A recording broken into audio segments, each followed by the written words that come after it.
radiyo ijwi ry'Amerika.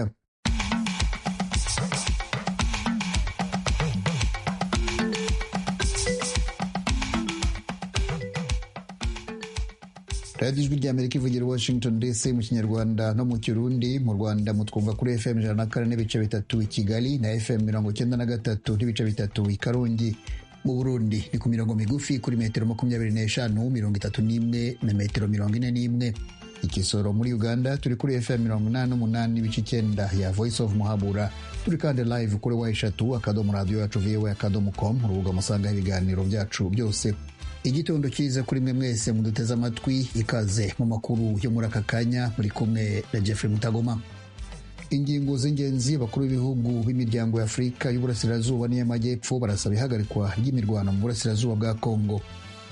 Perezida Donald Trump wa Amerika yasinye itegeko rikuraho inkunga igihugu cye cyahaga Afurika y'Epfo, naho Sam Nujoma waharaniye ubwigenge bwa Namibia akayibera perezida wa mbere yatabarutse afite imyaka 95.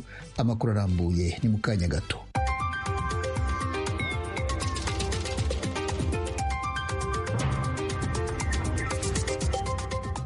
Sam Nujoma, impirimbanyi y'umunyapolitiki wabaye umuyobozi w'inyeshyamba zarwanyije ubutegetsi bw'abagashakabuhake, akaba perezida wa mbere wa Namibia, yarayatabarutse afite imyaka 95.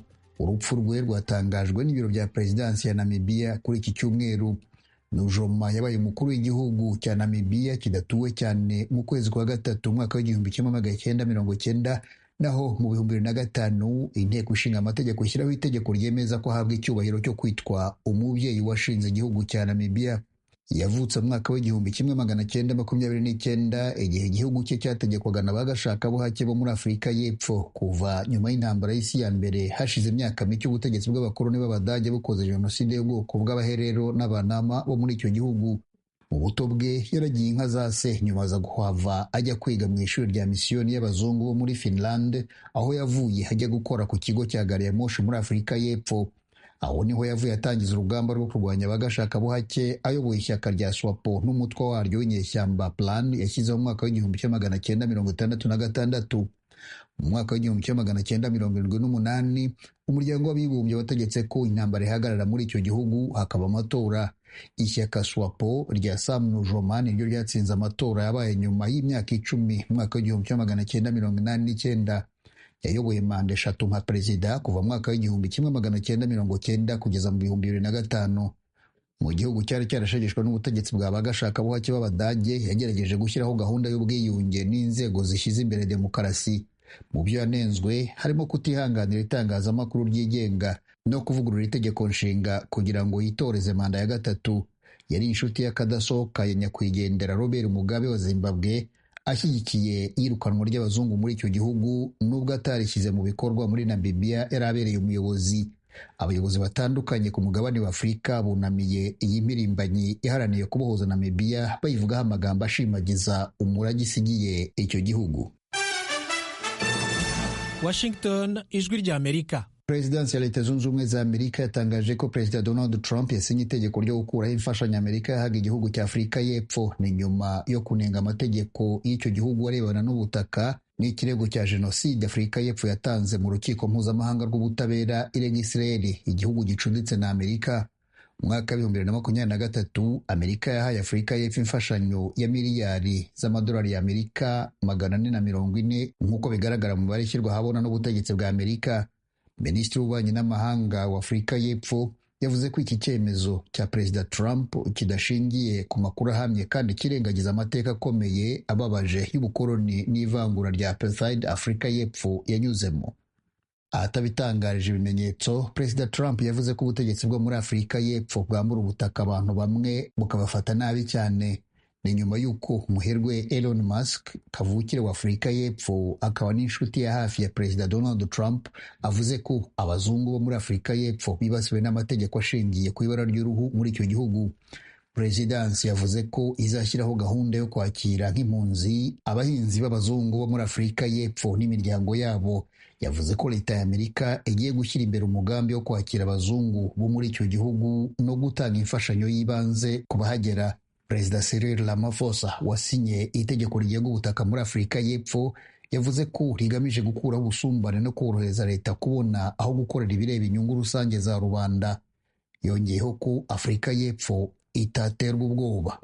Minisiteri y'Ububanyi n'Amahanga ya Afurika y'Epfo yavuze ko bitangaje ko itegeko Perezida Trump yasinye ryorohereza abazungu babayeho neza kandi bakize kurusha abandi, mu gihe abandi bafite ibibazo nyabyo birukanwa muri Amerika bagasubizwa aho bakomoka.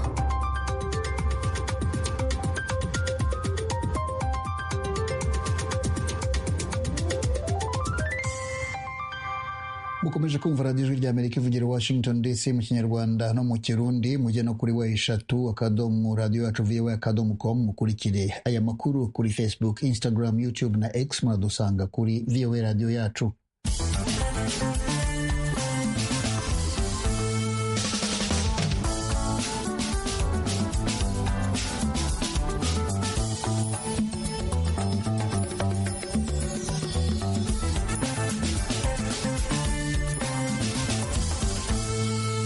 Tugaruke hano muri Leta Zunze Ubumwe za Amerika, aho Minisitiri w'Ububanyi n'Amahanga w'iki gihugu Marco Rubio yavuze ko leta idateganya guhagarika imfashanyo y'amahanga, ariko ikeneye imikorere myiza isobanura ikanagaragaza impamvu izo mfashanyo zitangwa. Marco Rubio yasubizaga ikibazo cyerekeye ihagarikwa ry'imfashanyo ku mahanga n'ikigo USAID gishinzwe iterambere mpuzamahanga. Igisubizo cye muracyumva mu ijwi rya Temistokle Mutijima. We froze foreign aid so that we can review those programs. Umva, twahagaritse inkunga ku bihugu by'amahanga ngo tubanze dusuzume izo porogaramu. Uburyo bw'isonerwa buriho kugira ngo dusuzume izo porogaramu. Uyu munsi aha twasoneye porogaramu zifite icyo zivuze mu isi, zituma Amerika irushaho gutekana, zituma Amerika irushaho gukomera, kuko porogaramu twasoneye zirimo gufasha abafatanyabikorwa bacu bizewe guhagarika no kubuza ibiyobyabwenge n'abakora iterabwoba kuza muri Amerika. Icyakora nasohoye irindi sonera ry'inyongera rivuga ko niba ari porogaramu zirokora ubuzima nta kibazo, niba ari ugutanga ibiribwa cyangwa imiti cyangwa se ikindi kintu icyo ari cyo cyose cyarokora ubuzima kandi kikaba cyihutirwa, izo ntabwo ziri mu zihagarikiwe inkunga. Siniyumvisha uburyo twabisobanura kurenza uko. Ikindi navuga ko niba hari umuryango uhabwa amafaranga na Leta Zunze Ubumwe za Amerika ukaba utazi uko wakwandika usaba gusonerwa, aho nanjye byantera kwibaza bikomeye ku bushobozi bw'uwo muryango, cyangwa se nkibaza niba ibyo babikora nkana ku nyungu za politiki. Ndashaka gusubiramo ibyo navuze mbere. Namye nshyigikiye inkunga ku bihugu by'amahanga kandi nkomeje no kuyishyigikira. Icyakora inkunga ku mahanga si igikorwa cy'ubugiraneza, ibereyeho guteza imbere inyungu za Leta Zunze Ubumwe za Amerika. Buri dolari tuzatanga igihe cyose nkiri Minisitiri w'Ububanyi n'Amahanga ndetse n'igihe cyose Perezida Trump akiri muri White House, ni idolari rizaba rigamije guteza imbere inyungu z'igihugu cyacu, kandi ibyo urabibona hano. Izi ni porogaramu zikora. Ubu ni bwo bwoko bw'inkunga mpuzamahanga dukeneye gutanga. Hakaba rero na porogaramu dufiteho ibibazo zidateza imbere inyungu z'igihugu, izo zigomba kuvaho. Hari n'izindi dukeneye gusobanukirwa byimbitse ibyazo, ariko twatanze isonerwa ry'inyongera. Rimaze icyumweru risohotse, kandi niba hari uwo ari we wese ukubwira ko atarisobanukiwe, reka mbisubiremo mu magambo yoroshye cyane. Niba irokora ubuzima, niba ari inkunga yihutirwa yo kurokora ubuzima, ibiribwa, imiti, icyo ari cyo cyose, ibyo birasonewe. Sinibaza uburyo twabisobanura kurenzaho. Kandi rero niba batarimo kubisaba, ahari nuko batari umuryango mwiza cyane, ndetse wenda batagakwiye kuba hari urufaranga na rumwe bahabwa. Temistokle Mutijima. Tukivuga kuri iyi nkuru hano muri Leta Zunze Ubumwe za Amerika, umucamanza ku rwego rw'igihugu yahagaritse icyemezo cya Perezida Donald Trump n'umuherwe Elon Musk gikuraho ikigo cya Amerika gishinzwe iterambere mpuzamahanga USAID kikirukana abakozi bayo. Umucamanza Carl Nichols washyizweho na Perezida Trump ubwe yemeye kandi ko azahagarika icyemezo gitegeka abakoreraga icyo kigo hirya no hino ku isi gusubiza imiryango yabo muri Amerika. Ni icyemezo cyatuma abakozi b'Abanyamerika babarirwa mu bihumbi hirya no hino ku isi n'imiryango yabo bahura n'akaga n'ibibazo by'amafaranga bitari ngombwa. Dusangira ijambo, dushaka agasaro kaburaga, muri Isanga ku ijwi ry'Amerika. inama ihuriweho n'abakuru b'ibihugu by'umuryango wa Afurika w'Uburasirazuba EAC n'iby'umuryango wa Afurika y'Amajyepfo SADC mu mpera z'iki cyumweru dusoza yasabye leta ya Kongo kuganira n'impande zose zirebwa n'intambara zo mu burasirazuba bwa Kongo harimo n'umutwe wa M23. Iyi nama kandi yasabye u Rwanda gukura abasirikare barwo muri Repubulika ya Demokarasi ya Kongo. Temistokle Mutijima. Iyi nama yigaga ku buryo bwo guhosha amakimbirane n'intambara zugarije uburasirazuba bwa Repubulika ya Demokarasi ya Kongo yahurije hamwe abakuru b'ibihugu 9 n'intumwa zihagarariye abandi baperezida 4 bo batashoboye kuyitabira. Perezida Paul Kagame w'u Rwanda yitabiriye inama imbonankubone i Dar es Salaam muri Tanzania, ni mu gihe Perezida Felix Tshisekedi wa Repubulika ya Demokarasi ya Kongo we yayitabiriye mu buryo bw'ikoranabuhanga. Joao Lourenço, perezida wa Angola akaba n'umuhuza wagenwe n'umuryango w'ubumwe bwa Afurika mu biganiro by'amahoro bya Rwanda, nawe ntiyari muri iyi nama. Yaserukiwe na Ambasaderi Tete Antonio, minisitiri w'ububanyi n'amahanga w'iki gihugu. Evariste Ndayishimiye w'u Burundi nawe ntiyitabiriye, yarahagarariwe na Minisitiri w'Intebe Lieutenant General Ndirakobuca Gervais. Nk'uko bikubiye mu myanzuro yashyizwe ahagaragara nyuma y'iyi nama, aba bategetsi bagaragaje impungenge batewe n'uko ikibazo cy'umutekano muke gikomeje kugenda kirushaho kujya habi mu burasirazuba bwa Repubulika ya Demokarasi ya Kongo. Bityo iyi nama yabahuje isaba ko haba agahenge no guhagarika imirwano bwangu. Abakuru b'ibihugu binyuze muri iyi nama basabye ko aya makimbirane yakemurwa binyuze mu biganiro by'amahoro bya Rwanda n'ibya Nairobi. Inama yabo yasabye kandi ko abagaba b'ingabo z'ibi bihugu bahura mu gihe kitarenze iminsi 5 bagatanga imirongo ngenderwaho mu bya tekiniki yerekeranye n'ihagarikwa ry'imirwano. Mu bindi aba bagaba b'ingabo bagomba gutangaho umurongo harimo ibirebana n'itangwa ry'imfashanyo y'ubutabazi cyo kimwe n'umutekano w'umujyi wa Goma n'ibice biwukikije. Hakabamo ibijyanye n'ifungurwa ry'imihanda y'ingenzi inyuzwamo ibicuruzwa biva cyangwa bijya mu mujyi wa Goma cyo kimwe n'ifungurwa ryihutirwa ry'ikibuga cy'indege cya Goma. Abakuru b'ibihugu bya EAC na SADC basabye kandi isubukurwa ry'ibiganiro bitaziguye hagati y'uruhande rwa leta n'impande zose zirebwa n'iki kibazo, yaba iza gisivili n'iza gisirikare, harimo n'umutwe wa M23. Ibyo biganiro iyi nama yanzuye ko bigomba gushingira kuri gahunda ya Rwanda n'iya Nairobi. Inama y'abakuru b'ibihugu bihuriye muri iyi miryango yombi yahamagariye kandi ishyirwa mu ngiro rya gahunda yo kurandura umutwe wa FDLR ndetse n'ikurwaho ry'ingamba z'ubwirinzi z'u Rwanda kuvana ingabo zarwo muri Kongo nk'uko yemeranyijweho mu biganiro bya Rwanda. Inama ihuriweho n'abakuru b'ibihugu bya EAC na SADC yasabye ko hashyirwaho uburyo bw'ivanwa ku butaka bwa Kongo ry'ingabo z'amahanga zitatumiweyo kandi bugashyirwa mu ngiro. Aba bakuru b'ibihugu bavuze ko biyemeje gukomeza gushyigikira Repubulika ya Demokarasi ya Kongo mu guharanira ubwigenge, ubusugire n'ubutavogerwa cyo kimwe n'amahoro arambye, umutekano n'iterambere byayo. Iyi nama kandi yasabye ihuzwa ry'ibiganiro by'amahoro bya Nairobi n'ibya Rwanda no kubyongerera ingufu ku buryo birushaho kuzuzanya.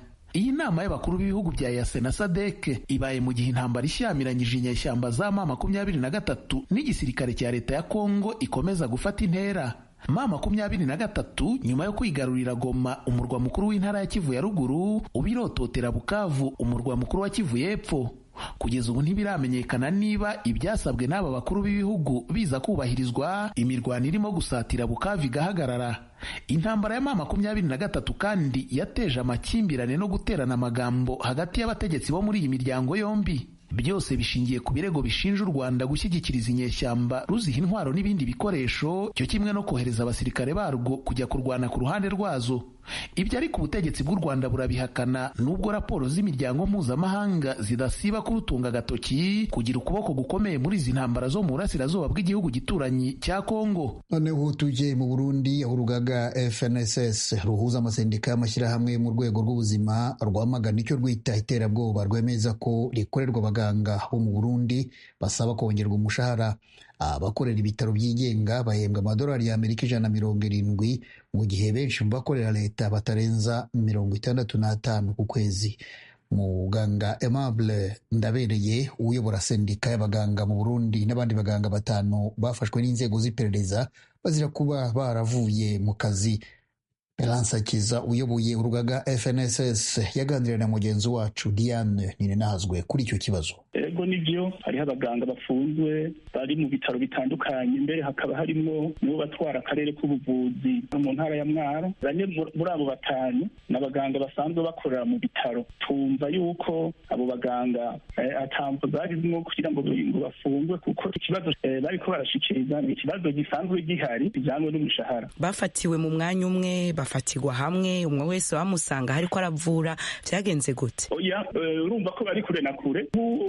Mu karere ka Mwaro, akarere bita Fota, bamufatiye i Bujumbura, sanga yari yamanutse kuraba umuryango, afatirwa i Bujumbura. Muga abandi bose ko ari bane bose bafatwa bari ku kazi. Ababibonye abakozi nibo batubwira yuko babasanga ku buzi bariko barakora, bagaca babafata bagaca bagenda uko nyene bakagenda izima yongo. Ubu bimeze gute none? Baracari mu minwe y'iperereza? Nta nkuru na ntoyi turaronka itubwira yuko boba barasohotse, kuko basohotse twobimenya. Baracari mu minwe y'iperereza, hari agacerere karenze kuri ico kibazo. Mu makuru yagiye arandikwa n'ayandi natwebwe twamenye ni uko bano baganga batanu badakorera ibitaro vya leta, ahubwo bakorera n'ibitaro vy'abigenga. Ni gute none byageze aho n'ukorera uwigenga avuga ati nyongera agashara ko kera umenga ico gisata c'abigenga nico cahemba neza mu Burundi? Murabona ibyo ngaha mu Burundi biragoye. Kenshi muri abo bigenga hariho abigenga koko, hariho n'abandi usanga nko mu bategetsi dusanzwe dufise bagiye barugurura ibitaro canke ayandi mavuriro, bagaca bashaka kubakoresha uko bashaka, bamwe bagashaka kubagira abacakara babo, abashumba babo. Aho rero niho bivuye, ugaca usanga rero baciye baravye n'ibyicaro baba bafise mu gihugu canke ijwi baba bafise mu gihugu, ugaca usanga bagombye ko abo bantu babakoresha ku nguvu. Mu mafaranga basaba hariho ibitaro bimwe bimwe byari vyayatanze, mugabo hari ibindi vyavuze ati twebwe tukiri ngaha ntibishoboka yuko ayo mafaranga muyaronka, muriko muragumuka, muriko mutera akajagari mu gihugu. Ni ukuvuga hariho ibitaro bimwe bimwe byatanze amafaranga bari bakeneye ko bahembwa, mugabo hariho n'ibindi rero byaciye bavuga bati oya, ahubwo reka tubereke inzira mujamwo mubereye. Umuti hariho abemeye gutanga amafaranga bari barasavye yarangaye n'abandi banse. Uko twavyumvise nuko bagize inama baravuga bati n'imiburiburi umumetre generaliste ntiyohembwa amafaranga ari munsi y'imiliyoni 2. Uko bavuga bati benshi naho muri ayo mavuriro yigenga ibiciro vyaraduze, consultation zaraduze, imiti barayidugiza uko bashaka, service zose zikorerwayo zaraduze, none ni kuki ibindi biciro vyoduga? Ni ukuvuga ivyo umuganga wawe akora ntibiduga. Muri iki gisata kirimo ingorane ku buryo umenga ivy'amagara y'abantu ntivyicaweho, ugamusanga rero abajejwe igisata c'ubuvuzi abagikoreramwo ntibafashwe neza cane. Amasendika ari mu gisata c'amagara y'abantu twama dusaba kugira tuganire n'abategetsi babutwara, umugabo vyaranse ntibishoboka. Ico tuzi ni uko kugeza uno munsi ico bafungiwe ata amategeko byakurikije, kandi usaba agashahara n'ibisanzwe ku by'isiremwa. Abakozi bamye basaba agashahara, bazokwama basaba amashahara. Bashaka rero ko badasaba agashahara, ni ukuvuga ko akazi kazoba gahagaze burundu. Abagaruka kuri aka kantu ngo rega ngo hari n'igihe usanga igihugu ata amafaranga gifise. Leta y'u Burundi none yishura gute? Babwiye ati turafise nitubaha canke nidufise, nico gituma atariko turaduza. Hari nyinshi baha ico kibazo nsano wagitangiye inyishu. Iyo abantu bataganira nta nyishu ziheza ngo ziboneke. Murumva igihe bari bashikirije ico kibazo, aho kuganira ko baciye bavuga batija mu gasho. Ikibazo rero naho gifatiye hajya ikiganiro ni ikintu gikomeye. Tube turareka no mu kazi no mu muryango, ikiganiro ni ikintu gikomeye. Naye ahandi si ubukene butuma abakozi canke abandi batumvikana, si ubukene na gatoya. Oya, ntawe uzosaba amafaranga hatari, mugabo muri ayo make ahari asabikaniwe neza, umwe wese bamuha agaciro abereye, aca aronka n'amafaranga yari kuronka hafatiye ku butunzi igihugu gifite. Nuko byateza kugenda, mugo urumva ko atariko biri. Bamwe barashavura, abandi kubera afise inguvu gaca yitwaza inguvu ati wenda gufunga, gaca usanga rero ingorane ziradutse. Habuze ikiganiro bagafata inzira yo gufunga abantu, nta nyinshi bitora, agasho n'ikigeze gatora inyinshi na rimwe. Hari icizere coco cuko hazogera igihe bakicarana bakavuga bati iki kibazo tugitorera umuti guke, kuko si ubwa mbere. Kera twavyumva cane muri babandi bakora za SNLS na hehe n'ahandi, ariko urumva ko vyatandukiriye n'abaganga bakora mu mavuriro yigenga. Hari icizere cuko umuti utogwa? Umuti utegereza gutorwa nyene, umuti utegereza gutorwa. Naye handi udatowe uno munsi bibaza ko ari abaganga batanu kizokwandukira abakozi bose kibandukire, kuko umukozi ategereza kubahirizwa mu kazi kiwe. Umukozi ntiyaremewe gufungwa, ntiyaje ku kazi ngo aje mu gasho. Umukozi murakora mwumvikana, avuga ati nyungururiza agashahara kanje kisurunuru, mukavugana ukuntu byogenda. Erega haje nawe abivuga kuko aba yabonye ico yinjije.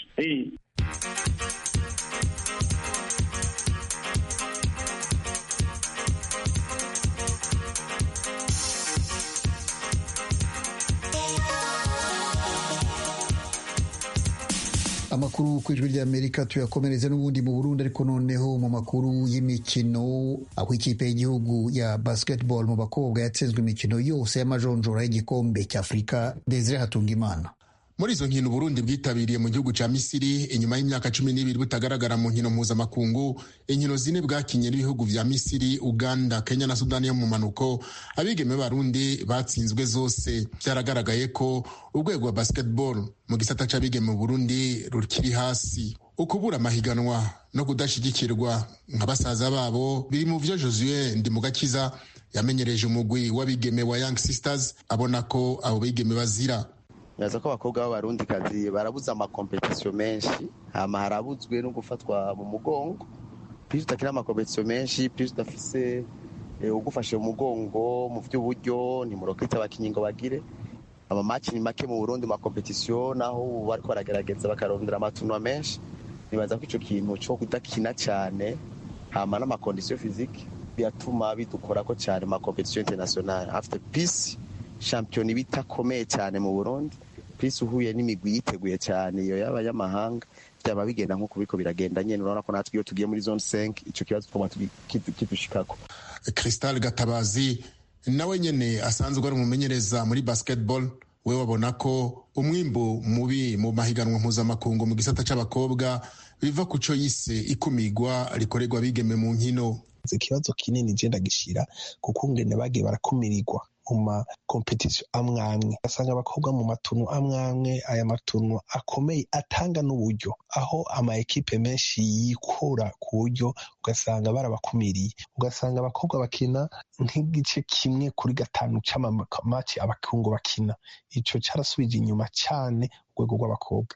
Liliane Shimirimana yakinye volleyball, akaba arongoye amenyesha amakuru b'inkino mu Burundi, yabwijwe rya Amerika ko iruhande yo kudashikikirwa nk'abahungu, imico y'abarundi idindiza inkino mu gisata c'abakobwa. Tugereranije n'inkino z'abahungu, abigeme bifatiye ku mico y'ikirundi, abigeme harasigaye inyuma ntawo biharira ko baraca, abandi bagiye baraca, naho nabo nyene nogira nti nta kinini barashobora gushika ko, mugabo sico kimwe n'abahungu ugiye kuraba. Hari naho abo bigeme bari no mu nkino usanga hari n'abavyeyi babo babera intambamyi, ugasanga nyene ntibashigikiwe. Izo rero ni intambamyi ibangamiye inkino z'abigeme hano iwacu. Uwo mukenyezi arerekana ibikwiye guhinduka kugira abakobwa bashike ku mwimbu ushimishije mu nkino mpuzamakungu. Ubushikiranganji mu byo bujejwe harimo inkino, barakwiye nabo kuraba ico bajejwe, bakibuka gushika ku bibuga bati mbega ko hariho imigwi kanaka izosohoka izoja guserukira igihugu, mbega ku kibuga vyifashe gute, barabe uburyo bukenewe, barabe ibintu byose byangombwa bikenewe kugira ngo imigwi izosohoke imeze neza. Hanyuma kandi aha mu gihugu iwacu nukuri amashirahamwe y'abikorera ibyabo bagerageze nabo bahindure, bagire intererano batanze mu gisata c'inkino.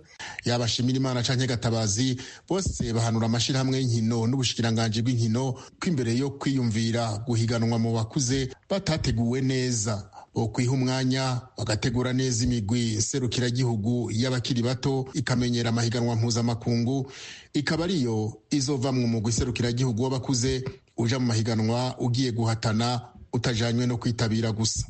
Desire Hatungimana, Kigali, Ijwi ry'Amerika.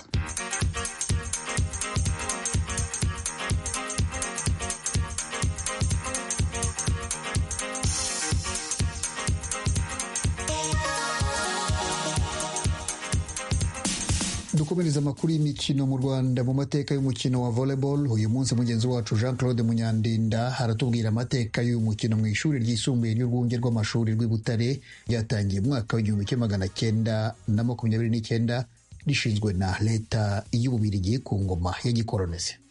Ishuri ryisumbuye ry'urwunge rw'amashuri rw'i Butare rimaze kuba ubukombe mu Rwanda kuko ryatangiye mu mwaka w'1929 rishinzwe na leta y'Ububiligi ku ngoma ya gikolonize. Iri shuri rifite amateka yihariye kuko riri mu mbanza kwasa mu yisumbuye mu Rwanda no mu Burundi. Nubwo groupe scolaire ya Butare yamamaye mu ngeri zinyuranye z'ubumenyi mu masomo, muri aka kanya turibanda ku bwemarare bwayo muri volleyball n'amateka yagize muri uwo mukino.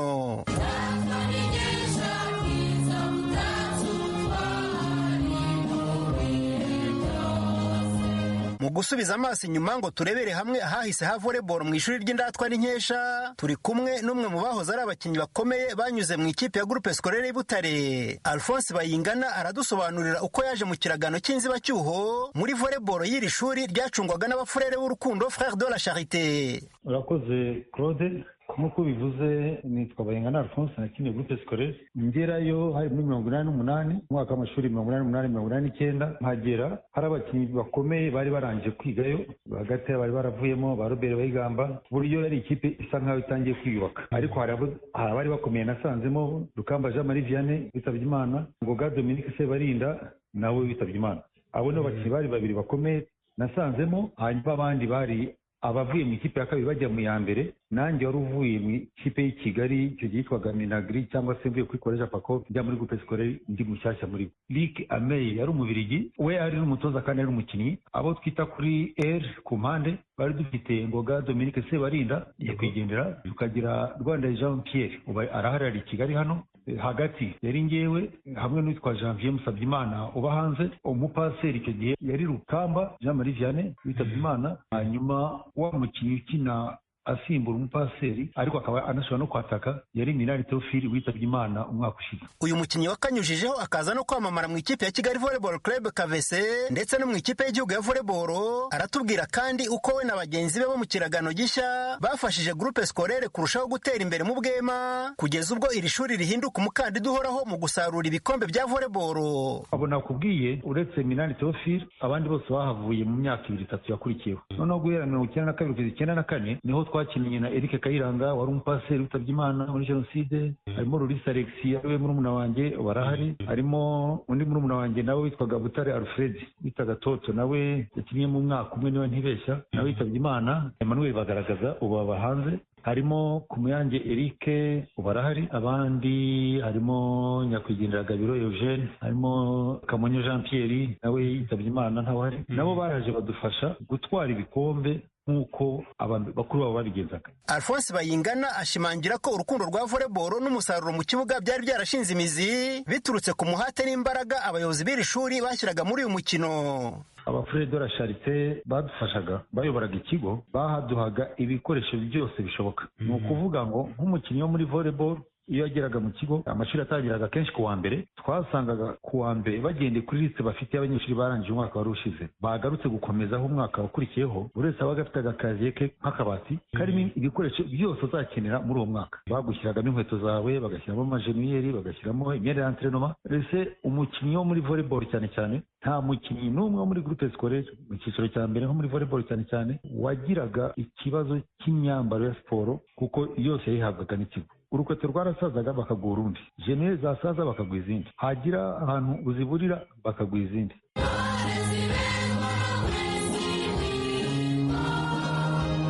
Nyuma ya jenoside yakorewe abatutsi, volleyball yo muri groupe scolaire y'Utare yongeye kuzanzamuka. Gusa kimwe n'andi makipe y'amashuri yisumbuye yose, urwego rwo guhatanira ibikombe n'amakipe makuru byo bisa n'ibidashoboka. Icy'ingenzi ni uko mu ruhando rw'amarushanwa y'amashuri competition interscolaire usanga indatwa n'inkesha zihagaze neza.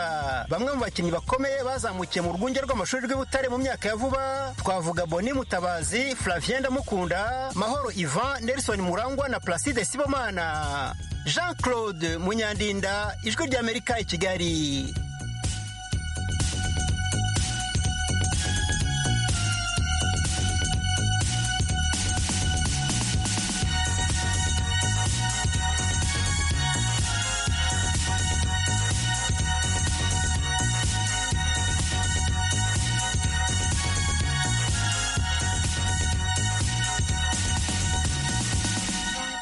inshuti mukomeje kudutega amatwi, amakuru twabagezagaho muri iki gitondo naha tuyasoreje. Ndabashimiye mwese, mbararikira gukomeza gukurikira ibindi biganiro byacu. Kuri mikoro mwari kumwe na Jeffrey Mutagoma. Amahoro n'amahirwe kuri mwese.